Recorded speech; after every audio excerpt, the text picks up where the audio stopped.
Assalamualaikum warahmatullahi wabarakatuh. Perkenalkan, nama saya Putri Azifa. Saya mahasiswi Prodi Biologi Fakultas Sains dan Teknologi Universitas UIN Areni di Banda Aceh. Pada kesempatan kali ini, saya akan merangkum video yang berjudul Dance of Water Ocean Currents. Secara umum, air laut itu selalu melakukan pergerakan. Pergerakan yang terjadi itu dikategorikan menjadi tiga. Yang pertama, gelombang, pasang surut, dan juga arus. Gelombang adalah pergerakan massa air secara vertikal atau naik turun. Nah, gelombang disebabkan oleh adanya angin. Angin di atas lautan akan memberikan energinya ke perairan sehingga akan menyebabkan alun dan berubah menjadi gelombang. Nah, selain karenanya adanya angin, gelombang juga diakibatkan oleh yang namanya gempa bumi, gaya gravitasi, matahari atau bulan. Gelombang juga dapat berpotensi berbahaya akibat cuaca buruk, seperti badai. Badai yang terjadi karena akibat angin yang bertiup dengan kekuatan yang besar. Nah, karena angin bertiup dengan kekuatan yang besar, dapat mengakibatkan gelombang yang besar. Nah, faktor lainnya itu juga dapat terjadi karena gangguan dari bawah permukaan air laut, seperti tanah longsor, gempa bumi, gunung meletus, dan tsunami. Gelombang yang diakibatkan oleh angin merupakan salah satu dari sekian banyak gelombang yang terdapat di lautan. Nah, gelombang yang diakibatkan oleh angin dibedakan menjadi dua, yaitu alun dan ombak.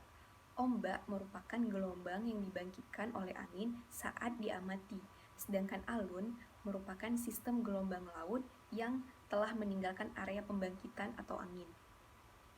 Nah, proses terjadinya gelombang itu dapat dipengaruhi oleh beberapa faktor untuk membentuk yang namanya ukuran dan bentuk gelombang. Yang pertama itu ada kecepatan angin. Kecepatan angin, di mana semakin kuat angin berhembus, maka akan semakin besar energi yang ditimbulkan sehingga akan semakin tinggi gelombangnya.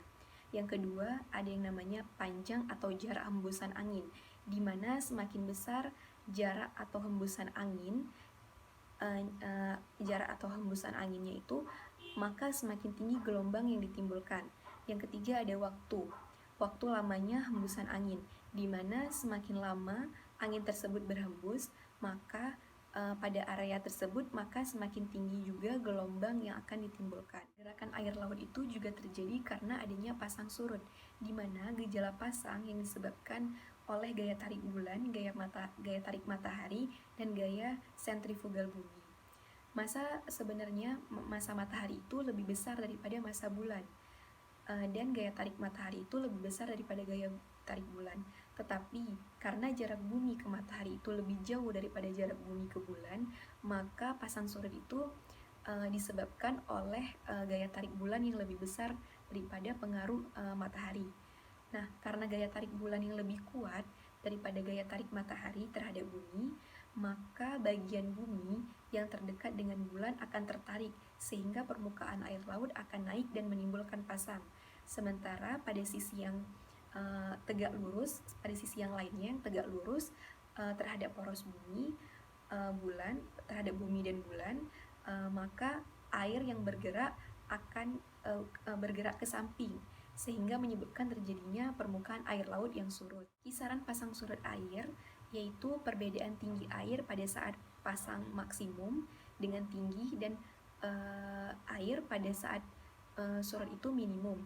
Rata-rata kisarannya itu 1-3 meter.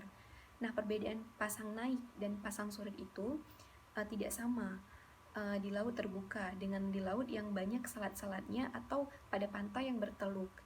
Pada laut yang terbuka, perbedaannya hanya sekitar 1 meter, sedangkan pada pantai yang berteluk di muara seperti sungai atau pada selat-selat yang sempit, perbedaannya itu bisa mencapai 10-18 meter. Pergerakan air laut juga terjadi karena adanya arus, di mana arus merupakan perpindahan massa air laut secara horizontal atau mendatar. Nah, faktor-faktor yang mempengaruhi adanya arus itu yang pertama karena adanya angin, di mana arus itu disebabkan oleh tiupan angin karena rotasi bumi dan bentuk bumi yang bulat. Sehingga arah arus itu biasanya tuh menyimpang ke arah kanan untuk belahan bumi utara dan ke kiri untuk belahan bumi selatan. Nah, arah arus itu membentuk sudut 45 derajat dengan arah angin yang mendorongnya. Seperti misalnya arus ekuator utara yang arahnya itu timur barat akibat dorongan angin pasat timur laut, dan juga arus ekuator selatan akibat tiupan angin pasat tenggara. Faktor kedua yang mempengaruhi arus itu adalah karena adanya near view atau tinggi rendahnya permukaan air laut. Yang ketiga, ada arus yang disebabkan oleh perbedaan temperatur, salinitas, dan juga kepadatan air, di mana karena perbedaan temperatur akan mengakibatkan perbedaan kepadatan air, sehingga dapat menyebabkan perbedaan pada salinitas pula.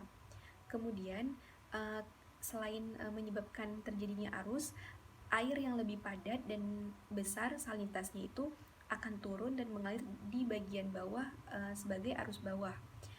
Sebaliknya, air yang ringan dan kurang padat akan muncul dan bergerak di bagian permukaan sebagai arus permukaan. Arus terbagi menjadi dua jenis. Yang pertama, arus permukaan, di mana arus yang terjadi di beberapa ratus meter dari permukaan dengan arah gerak horizontal serta dipengaruhinya oleh pola sebaran angin, atau arus permukaan ini itu terletak atas 400 meter lautan, sekitar 10% dari seluruh air di lautan. Yang kedua, ada arus dalam, di mana arus yang terjadi jauh di dasar kolom perairan, arah pergerakannya itu tidak dipengaruhi dengan adanya pola sebaran angin serta membawa massa air dari daerah kutub ke daerah ekuator. Atau arus air dalam ini atau arus dalam ini bisa dikatakan arus termal di bawah 400 meter dan membentuk 90% lautan. Sekian rangkuman video Dance of Water Ocean Currents. Lebih dan kurang saya mohon maaf. Wassalamualaikum warahmatullahi wabarakatuh.